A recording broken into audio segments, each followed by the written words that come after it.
I am a television broadcaster based in Dublin, a place drenched in history and stories, much like this wonderful city and this wonderful country. I am delighted to be here with you for World Summit AI Qatar. I have been involved in the most recent World Summit AI in Amsterdam, and it was an absolutely thrilling couple of days, and I know that you're going to get so much out of the next 48 hours as you immerse yourself in the world of cutting-edge artificial intelligence. Before we start the program, just a few notes for you. If you wanted to connect to the Wi-Fi, it is WSAI, that's the Wi-Fi network, and the password is Doha, with a capital D, Doha 2024. If you haven't already, please download the Inspired Minds app, where you can connect with attendees, set up meetings directly within the app, and make meetings with wonderful people who are here this morning. I've already met attendees from here in Qatar, Oman, Egypt. It's been great to see so many people from across the Middle East come together, as well as the United States and Europe, to explore what AI means here in the Middle East. And it's great to see the launch of an Arabic AI. So very, very exciting to be here this morning. If you would like to tweet, you can do so. The hashtag is WSAI Qatar, and our hashtag is @WorldSummitAI. For breaks, tea and coffee can be made in the other rooms over here, and there is a huge exhibition also taking place just behind this wall. So if you would like to explore and see what the cutting-edge leaders are doing within the world of AI, please do spend some time in the exhibition area. If there's a need to evacuate any of the rooms, there will be an announcement over the speaker system. Please head straight out to the hall behind you, where you'll be directed and told when you can re-enter the building. So as I say, this is my first time in Doha, but my second time at World Summit AI. And it was so wonderful to come through the city and see such an inspiring skyline. I love going to a city that reaches to the stars. And that is very much what I saw when I came here to Doha last night. I am really excited to explore the world of AI with you all here in this room and for the next couple of days. So I hope you get a huge amount out of it. So without further ado, let's get things started with our opening headline. She's going to be asking, should I be thinking about AI in the shower, robustness, automation, and new science in innovation? Our speaker is responsible for delivering innovations across skin care, hair, prestige, deodorants, skin cleansing, and oral care categories. She's also responsible for clinical testing across the business. Please welcome Samantha Samaras. She is Global Vice President, Science and Technology, Beauty and Personal Care, Research and Development at Unilever. Sarah.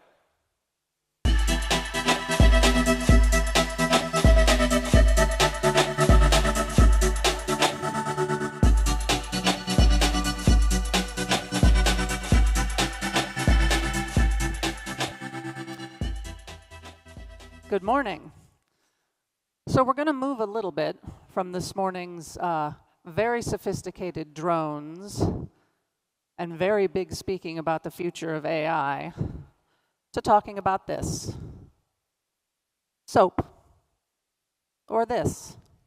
Lipstick. These are the products that you use every single day, and I bet you didn't think they had a bunch of science and are being transformed by AI. So I'm going to spend a little bit of time talking you through that. So first, what are these products? 3.4 billion people a day use a Unilever product. I would bet that in this room, each one of you, or almost all of you, used a Unilever product in the last 24 hours. Either on you, in your shower, in you, through the food you make, through the food you cook, or around you in your house. But these products aren't just simple products that you pick up off the shelf. You pick them up because you want them. You pick them up because they make you feel good. And you pick them up because they do a job for you. And what we do at Unilever is try to understand what that job is, because it's not just the functional aspect of it, it's the emotional aspect of it. And I can give you a great example. I'm standing up here in front of this esteemed audience, and of course I thought about, how does my skin look? How does my hair look? Do I feel confident to come up here and speak to all of you? And I do that through my background and my research and my training, but also how I felt. Did I sleep well last night? Was my cup of tea this morning good? And how do I feel after using these products? We do this through a lot of R&D. Unilever has a bunch of very, very bright people who work all around the world in every geography trying to understand each one of you. Understand what it is that you need, what your needs are. So if you live in a cold, dry country like I do, I can tell you that in the wintertime, I need a lot of moisturizer on my legs. If you wear a hijab, your hair has different needs than mine because mine is exposed to the elements more than yours is. And so we understand the nuances of that and how to provide products in that space. But we do that through 4 big science areas, and I'll talk a little bit about them as we go through. One is the microbiome, and I don't know if you know, but each of you has a family of microorganisms that you take with you everywhere you go. You've grown up with them. We as humans have evolved with them over eons, and we've outsourced a lot of our human biology to them. So without them, we would not survive.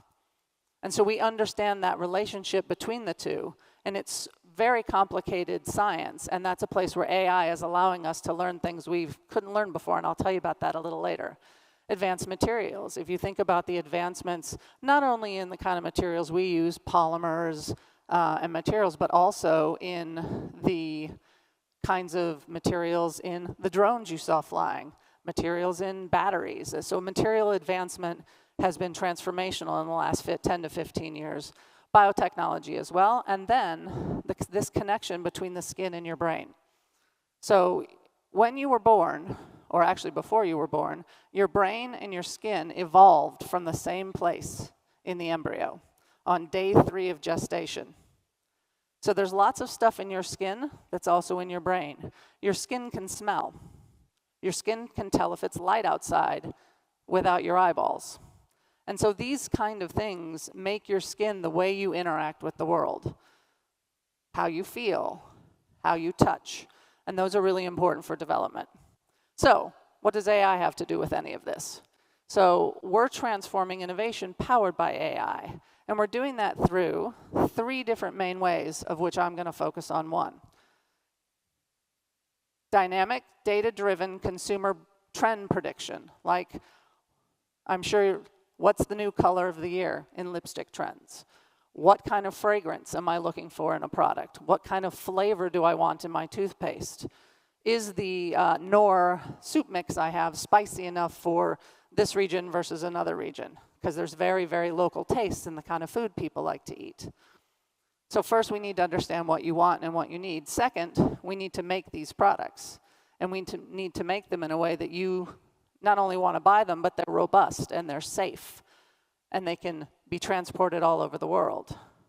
And then last is really in the manufacturing space, which isn't my expertise, but digital twinning. We now have digital versions of our factories around the world so that in one place, in an advanced materials factory that we have, we can simulate the production of most of our products around the world before they actually arrive to be made at those facilities. So in silico science is really how we're going to break this world open for ourselves. And we're going to do that through, for example, how many of you, when you imagine you're me and you're walking around the stage right now, might you feel a little sweaty because you might be a little nervous? Antiperspirancy. Most antiperspirants are made of a metal salt of some sort. Aluminum is a great example. We can use QSAR modeling to understand exactly how that aluminum speciation happens in the underarm, and then tune that specifically for, do you get nervous when you're nervous and sweat when you present? Do you sweat when you run? Are you just naturally sweaty? Some people are. And then we can tune that to be the right efficacy for you when you need it. We also can understand better the microbiome, which I talked to you about. I meant to have a Q-tip in my hands, but I left it in my hotel room. So imagine a Q-tip. If I wipe that Q-tip across your face, across your skin, I can measure those microbes I talked about. And I can tell you, I could tell each of you, or predict, your age, how healthy your skin is, how dry your skin is, without actually seeing you in person, just from the microbiome that's on your skin. And computational models to ensure safety and biodegradability for our formulations. So obviously, a lot of people use our products, which means a lot of our products rinse down the drain and go into the world. And we have to make sure that when they do that, they're biodegradable and have no impact on the land, on the fish, and on the sea. So digital means discovery, speed, and productivity. This is an actual picture of our lab in Port Sunlight in the UK in the 70s. I'm pleased to say there's a nice balance of women and men in this picture, even then. So lots of good women in science. But really the future of R&D is hybrid. And it's hybrid from one scientist in a lab making lots of things, testing them one by one, and then going to the next thing, to an iterative process that takes machine learning and tests all of the possibilities. So imagine a shampoo in the shower. Is it thick? Is it thin? When you pour it into your hand, does it run through your fingers into the drain? That's really annoying, because then you waste the product and it doesn't get on you. We can tune those things now digitally before we ever make them in real life. And that means we can more quickly and efficiently make it, to an end product. So this brings me to, did you think about AI when you were in the shower this morning or last night? Depends on if you're a morning or an evening showerer. I am a morning showerer. And so I thought about that this morning when I was in the shower. Mostly I thought about what I was going to say here today. This is the Materials Innovation Factory. I'm going to tell you a story about it. In this factory, we have bespoke robots who do things that our scientists used to do. You're going to meet Shirley, Ariana, and Gwen. Gwen is a foam measuring robot. So she can take a tube, shake it, measure the foam, and do that repeatedly 24 hours a day. Why do we care about foam? Foam tells you a lot of things about a product. It tells you, does it work? It tells you, is it soft? Is it creamy? Think about the bubbles in your child's bubble bath, if your child takes a bubble bath, versus the bubbles in a hand wash or the bubbles in your shampoo. They're all very different. And using Gwen, we can understand that. Using Shirley, she can wash, Shirley the switch washing robot, she can wash switches of hair. She can do that 24 hours a day. And then Ariana can take single pieces of hair. So when you have a moment later on when you're home, try and isolate a single piece of hair and hold on to it. Ariana can take single pieces of hair and put them into a cassette so we can measure the tensile strength of your hair. The tensile strength of your hair tells us how healthy it is. And so using these three robots, we can digitally enhance the creation of our products, not only through leaving our clever scientists to be using the data to think about new things instead of creating the data. And I love the comment this morning from the Minds CEO that AI is a tool and a partner to humanity. And by using people who know things about whatever you're talking about, in my case, soap and shampoo and lipstick, they can drive AI in the right direction. So an example which I already talked about was rheology. We can go from very, very thin to very, very thick using AI. This is just an example of that, using simulations. And we can learn things we never could learn before. And I told you already, if I had a Q-tip, I could predict each one of your age, and I could predict how healthy your skin is. But I also can relate it to how stressed you are. I can tell you, do you have chronic stress? Because your body reacts to that and your skin reacts to that.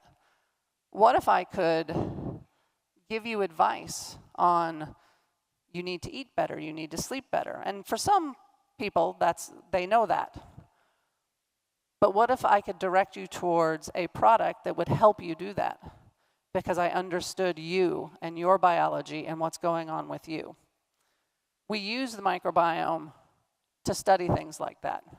And the really interesting thing about biology is that it's ever-changing and ever-complex. And in the world of before AI, the way we would do it is we would measure lots of different things, and we would study them all one by one. And we would say, oh, if you go out in the sun and get a sunburn, this is what happens. And we would study, oh, if your skin is dry, this is what happens. Now what we can do is we can use AI to say, look at all that data together and tell me what's the one thing that changed first. We call it the tipping point. It's very much like if a butterfly flaps its wings in one country, a tree falls down in a forest in another. It's generally not the thing that changed the most that you measure. It's the thing that changed 735 things before that just changed this much. And that change begot another change, which begot another change. And that's the discovery we're able to make now with AI. And that's true in my field. It's true in medicine. So if you look at cancer research, you're seeing that now start to come to bear in a lot of biology research, this ability to put different kinds of data together and understand things you never could understand before. My final example, I brought this lipstick up on stage. I'm sure half of you in the audience wear lipstick. This is bright red lipstick. It is the symbol of confidence. It is the symbol of power. And in tough economic times, it's actually the symbol of luxury. Because when people can't afford to go on vacation, they can afford to buy themselves a lipstick. The red in this lipstick is actually from beetles. In this lipstick alone, there are between 1,000 and 2,000 crush beetles. Now, that makes me not want to wear lipstick. So we have quite a few brands who are interested in cruelty-free and non-animal created technology. But there is no other source of this red except these beetles. So using artificial intelligence and large sets of data of every pigment in the world, every color combination in the world, and every translucency, because of course it's not just red like paint that you throw on a wall. There's the depth of the color, there's the translucency of the color, there's the radiance of the color. Using that, we recreated this exact color in our Hourglass vegan, and it's exactly the same red that you can buy as this one, because I didn't have the Hourglass one to bring with me. So using AI and using big data, we not only can unlock the products that do for you, exactly you and you and you, what you want, but you also can do things that are better for the world. I mean, it almost made me stop wearing lipstick to think of beetles being crushed up for it. It helps us with sustainability. It helps us replace polymers that don't wash down the drain. It helps us create better products. And who knew, when you got up this morning and took a shower, how much science, how much technology, and frankly, how much AI goes into the everyday products that you use? With that, thank you very much for your time, and I'll take any questions.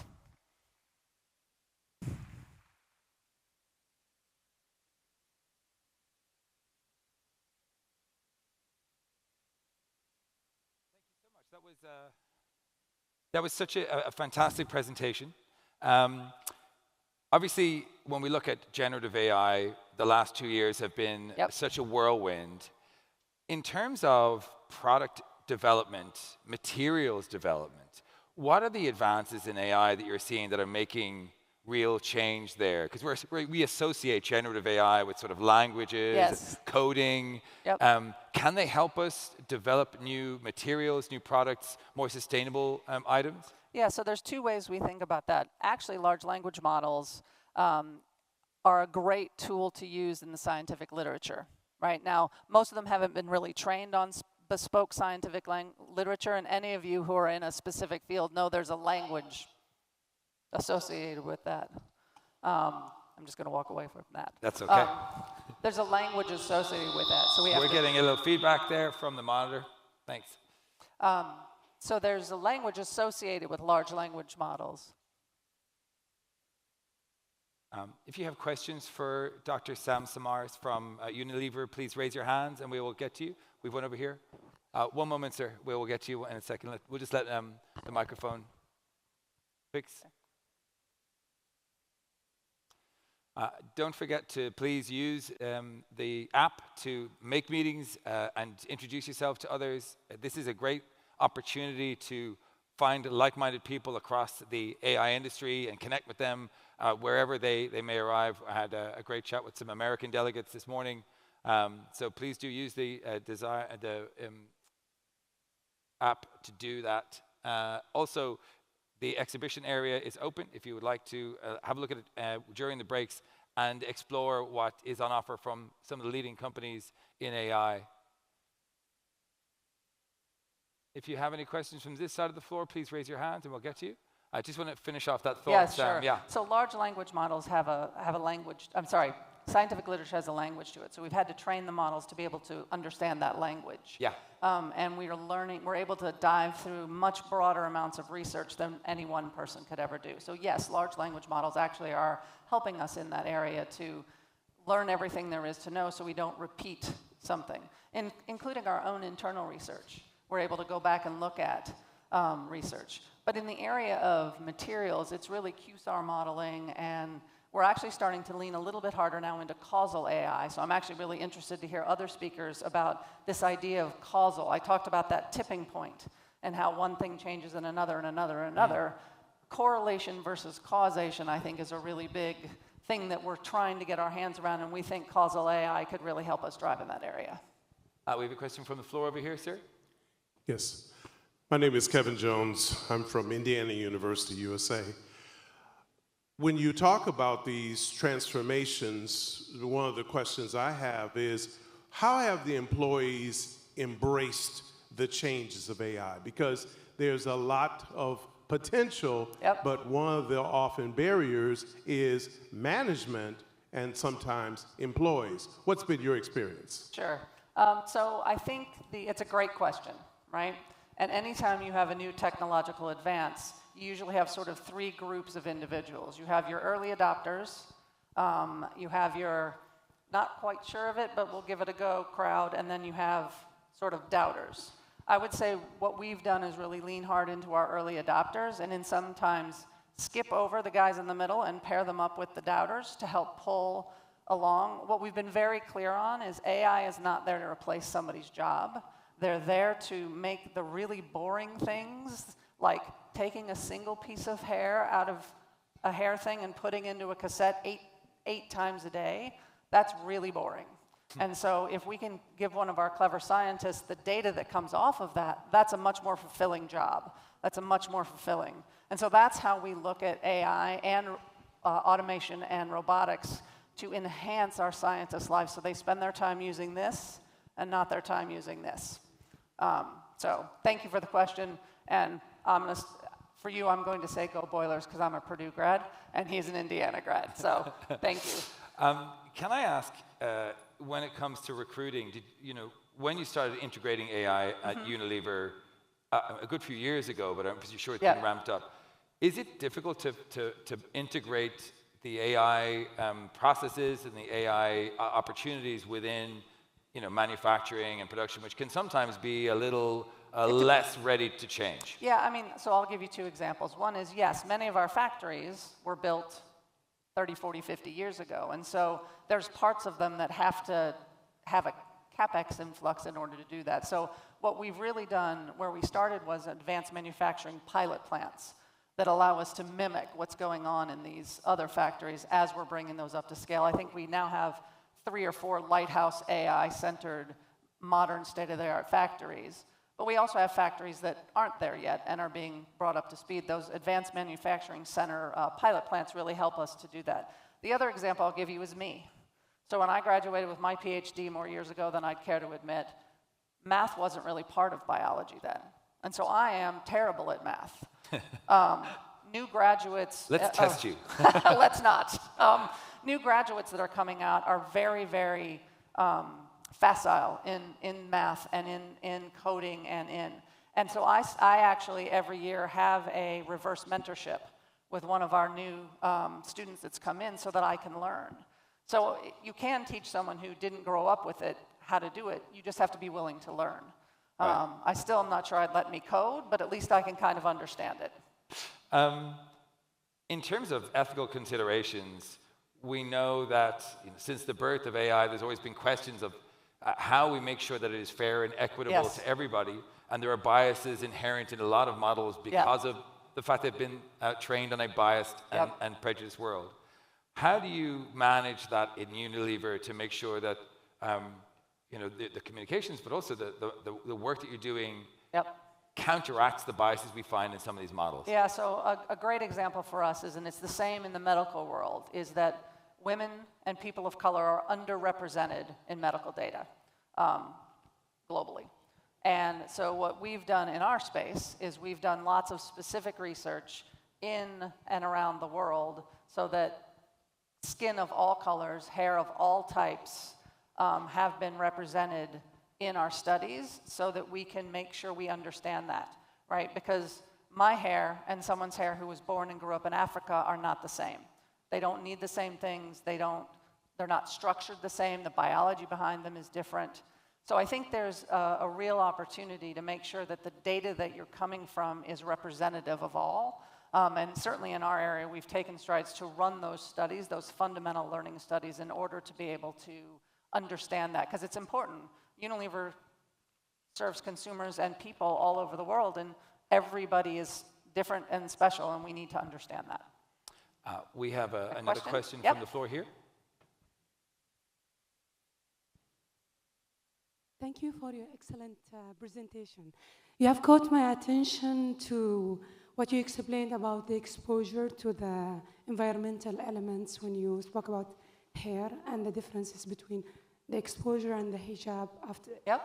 But this brought me to another thing, which is the exposure to the sun during the climate changes and the global warming. And how to use AI in order to study its effect on the skin in terms of UVA and UVB in this period of climate change. And given the fact that we have, it is like something just rare, that children of the moon, if you hear about this, that they can't live under the sun, and they only usually live at night. So how can we use AI in order to treat this or to examine this, to do more research about the UVA and UVA during this hard time of the climate change and global warming? Yeah, that's a big question. So if I think about, UVA, UVB is everywhere, regardless of global warming, right? So you're exposed to UVA, UVB every day when you walk out. In some areas of the world, it's much more severe. In some areas of the world, it's much less severe. And depending on your skin, how well you are protected. Melanin, which is the thing that makes skin tone, is a natural protectant against UVA, UVB.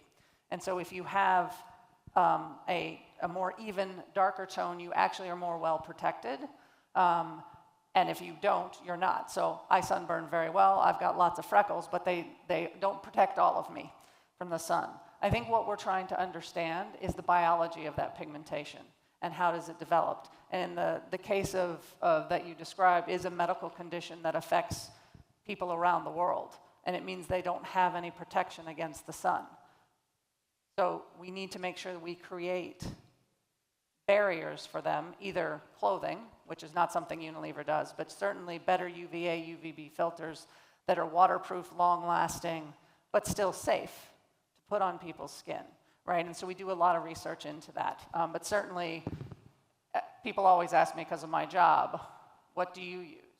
I wear sunscreen every day, and I use moisturizer on my face every day, because I think those are the things, that's what gets exposed the most.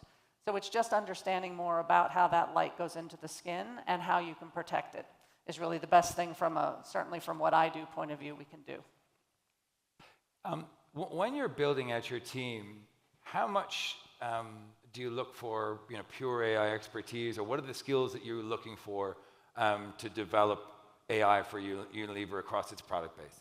So I think we do both. So we definitely have a core group of data science AI experts who are, as we say, agnostic to substrate. So they can do AI on machine parts, they can do AI on skin, they can do AI on, so they're more agnostic to substrate. We also have people who have spent their whole life looking at the sweat gland, who've spent their whole life looking at melanin, right? Wow. So these are people who've dedicated 20, 30, sometimes 40 years of life to understanding the biology of that. The magic is when you pair somebody like that up with somebody who is a brilliant modeler, because modelers understand how to build the modeler. Subject matter experts are the ones who look at that model and go, oh, that's very interesting. Because although many people depict scientists as the people that go, eureka, and we've discovered something, it's generally more like, huh, that's weird. And then we do a lot more research to find out what that strange thing is, and that's really where breakthroughs come from. Great. What is the future for Unilever like across development when we're looking at, say, for example, identifying sustainable sources for materials, trying to understand how you navigate this huge amount of AI that's being developed with the demands of the planet? Yep, so a great example is palm. And obviously, we use palm oil in a lot of our products. Yep. And we are looking for sustainable sources of palm, because we only will now use non-deforestation palm. There isn't enough of that to support the ambition of Unilever for the future, or many other companies. We are not alone in this at all. And so we have some biotechnology routes that we've just partnered this year on, 2 that we've announced in the public domain, where we're taking, the first one is we're making palm oil in bacteria, which we can grow in giant vats the size of this room, and therefore we don't need to harvest it from the ground. The other is in cover crops. So obviously, if you farm, you'll plant the crop that you're interested in, and then the off-season you plant a different crop, and you can get the oil out of the leaves of clover, for example. And so the alternate routes to getting those materials so that we don't have to source. Okay. And so using biotechnology is really unlocking that for us. Sam, just very briefly, one more question here, as quick as you can. Thank you. Yeah, my name is Altaf Hadi. I'm from Dallas, Texas. I am an AI practitioner and a researcher. We are in the early days of large language models, and we have run out of data. Yep. Now, the source of data are with companies like Unilever. You have a gold mine of data. Yep. Does your companies, or the people who make policies in your company about your proprietary data, what will it take for that data to be available to the next generation of AI models so that we can create the sustainability, what we talk and dream about? So short answer is we're working with lots of partners to share data. That's the short answer. The long answer is there's nuances in every kind of data that we have. You know, we work with Siemens, for example, on our manufacturing data. And so we are in more consortiums. We're in a lot of academic consortiums as well. Like with the microbiome data, we work with the University of Liverpool and a couple of other universities around the world to bring that data together. So the short answer is we're working to share it out with parties who can take it and combine it with their own and make greater value of it. Right. Brilliant. Thank you so much, Sam. Dr. Sam Samaras from Unilever. Thank you so much. Thanks.